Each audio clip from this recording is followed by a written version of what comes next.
સાબરકાંઠાના હિંમતનગરમાં યોજાયેલ કાર્યકર્તા અભિવાદન સમારોહમાં પ્રદેશ પ્રમુખ જગદીશ વિશ્વકર્માએ પશુપાલકો પર નિવેદન આપતા કહ્યું, પીએમ મોદીએ પશુપાલકો અને ખેડૂતોના હિતમાં કાર્ય કર્યા. પશુપાલકોના હિત માટે જે કાર્ય કરવા પડે તે કાર્ય કર્યા છે. જગદીશ વિશ્વકર્માએ ટેરિફ મુદ્દે બોલતા કહ્યું, પીએમ મોદી વિશ્વની મહાસત્તા સામે પણ નથી ઝૂક્યા. એનું એક કારણ ખેડૂતો છે. ટેરિફ મુદ્દે કેન્દ્ર સરકાર મક્કમ છે.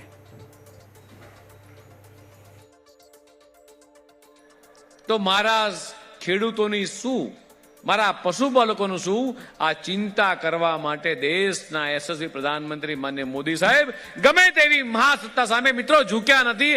અને માત્ર ને માત્ર નથી ઝૂક્યાનું એકમાત્ર કારણ છે કે મારા ખેડૂતો વિશ્વની ગમે તેટલી મોટી સત્તા હોય, ગમે તેટલી મોટી ધમકી આપે કે ટેરિફ લગાઈશું, પણ આ ખેડૂતો કે પશુપાલકો સુધી આ વાત ક્યાંથી પહોંચે કે આ ટેરિફ લગાવવાની ધમકી આપી હોય, ગમે તેટલી મોટી મહાસત્તા હોય, એની સામે કેમ નથી ઝૂક્યા? એનું એકમાત્ર કારણ આજે આપણી અમૂલ એ આખા વિશ્વમાં ડંકો વગાડી રહી છે. 1 લાખ કરોડ રૂપિયાના ટર્નઓવર અમૂલ પહોંચ્યું છે. એનો શ્રેય કોઈને જતો હોય તો મારી સામે બેઠેલા પશુપાલકોને એનું શ્રેય જાય છે મિત્રો.